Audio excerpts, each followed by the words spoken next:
Good afternoon, everybody, and I want to welcome you to a beautiful day in Columbia City.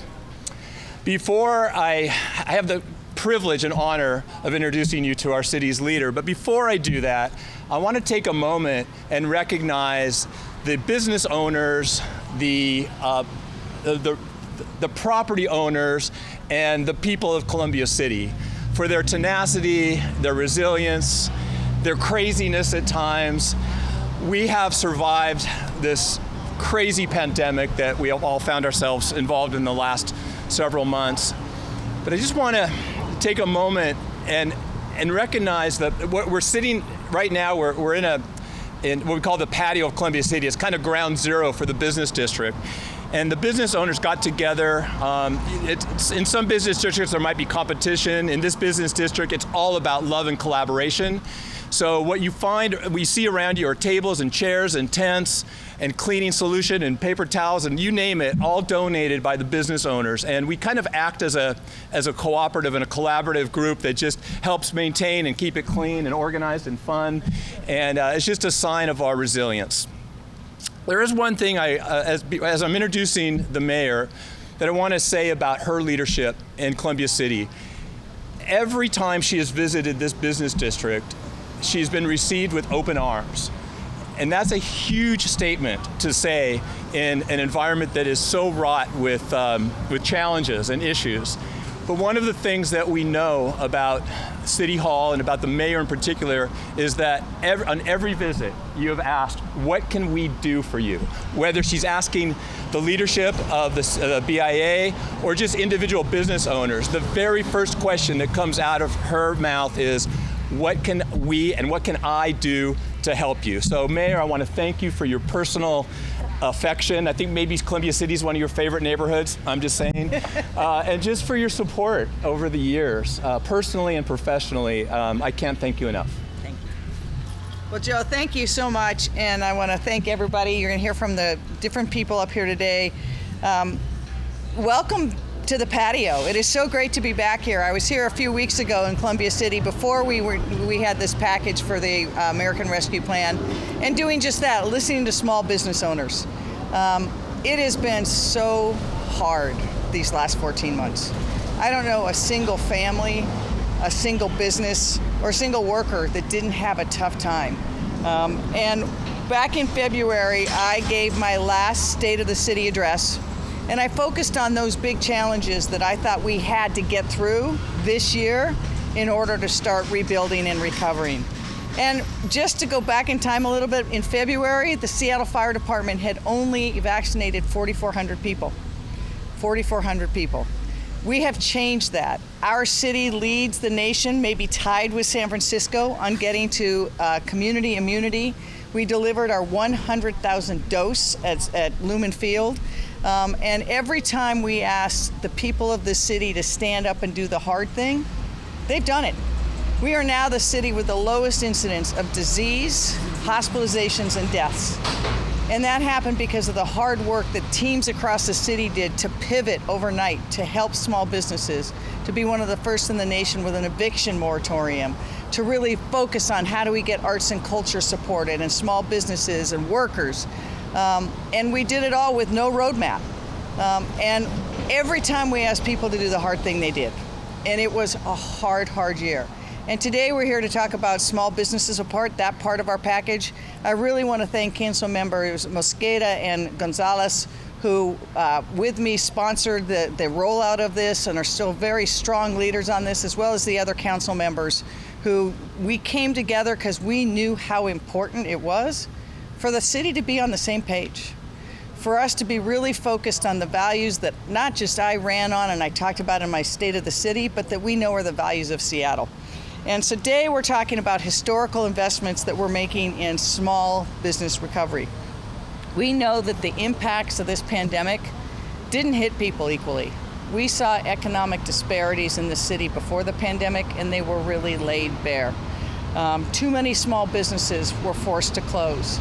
Our communities of color were particularly hard hit, both with the health consequences of COVID and with the economic consequences. And we were one of the first in the country to go through it. but we invested over $10 million in our Small Business Stabilization Fund to help those nearly 1,500 businesses through. We wanted to be able to do more, but we've heard from so many businesses how that helped them at the moment that they got that. And we've piloted new programs listening to what will help people get through, whether it's closing streets so that we can have a patio, whether it's making sure there's pickup zones in front of restaurants, whether it's open streets for health and walks. We really are trying to listen. And today on the American Rescue Plan, I want to talk about the $23 million that we as a city are going to devote for community recovery. And that's going to include apprenticeships and retraining, downtown and neighborhood revitalization, stabilization grants, small business grants, and more. And we really also are going to continue to prioritize direct financial assistance to those people that need it the most and have not yet had the ability to start recovering. We saw through the pandemic how much those grocery vouchers meant or the rent relief meant. Having that direct assistance is critical for us to continue. We know that our small businesses are the heart of Seattle. They employ about 5 Amazons worth, or they did before the pandemic. And so many business owners I know, they would cut their own paycheck first. They dipped into their savings to keep the doors opening and to pay their employees. Every one of them has been hit. And we know to recover as a city, we have to make sure our small businesses can recover. So you're going to be hearing from some great individuals today who are going to talk to you about the challenges they have had, but how we have hope now on the horizon. And with that, I'm going to turn it over to Erin Goodman of the SODO BIA, who will address you next. Thank you.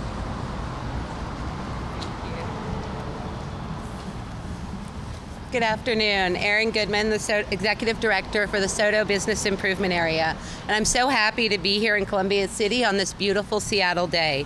Summer is coming, and with it a renewed hope for economic recovery as vaccination rates increase and people are ready to start venturing out to favorite restaurants and community institutions. Small businesses that have been so deeply impacted by the restrictions are preparing to welcome back these customers, and they need our help. Economic recovery has to be the focus of all of us to ensure that our favorite places are here to enjoy into the future. Neighborhood business districts are the heart of our neighborhoods, and the organizations that support them, like BIAs and chambers, have worked throughout the pandemic to support small businesses by providing resources and information, direct grants, public art projects to cover windows, and innovative programs to help businesses adapt to ever-changing business environment. Now, as we look to this funding from the federal government, it is important to support organizations that have been on the ground supporting businesses across the city so that they can continue this important work. They have shovel-ready projects that were developed with their communities and businesses that will improve the district for all. You are standing in one such project. This patio seating area was originally constructed as a temporary response to address COVID restrictions. But based on the neighborhood response and the people that use it, they have plans to create a permanent facility here that would continue to serve as a neighborhood gathering spot. Neighborhood business districts, as I said, are the heart of communities, and the neighborhood business organizations are ready to ensure these districts remain vibrant places to live, work, and play. And now it's my honor to introduce Solomon Dubie, the owner of Café Avole. Hello everybody, my name is Solomon Dubie from Café Avole. As we all know, the city's been hit really hard. Our communities, our neighborhoods across the city have been impacted, especially those of color. I'd like to give great thanks to the city of Seattle for putting emphasis on focusing on directing these funds directly to the communities that need it. Also like to give a shout out to Office of Economic Development, as we know, they really stepped up to the plate when it came to supporting small businesses. Businesses like myself have been greatly impacted, and we're thankful for all of the support and look forward to easy recovery. And next I'd like to give it to Candell, Director of Arts and Culture. Thanks, Solomon. Thanks, Mayor. My name is Calandra Childers. I'm the acting director at the Seattle Office of Arts and Culture, and I'm here to speak to Seattle's amazing creative sector. This sector has been one that has buoyed all of us during the last year and a half, year and 3 months. We've seen the murals on businesses. We have experienced events that have happened online when they couldn't happen in person. It's really been a sector that has brought people together. It's actually a sector that makes up 18% of Seattle's GDP. That's 2 times Washington State's GDP and 4 times the national GDP. The creative economy is Seattle's economy. So it's really important that we invest in the creative sector as we're thinking about reinvesting in Seattle's reopening. In the last year, 62% of artists have become unemployed. 74% of cultural organizations have had to furlough their staff, and the cash is running low. 72% of arts organizations say they don't have enough cash to last the next 12 months, and 25% of those organizations don't have enough cash to last the next 2 to 3 months.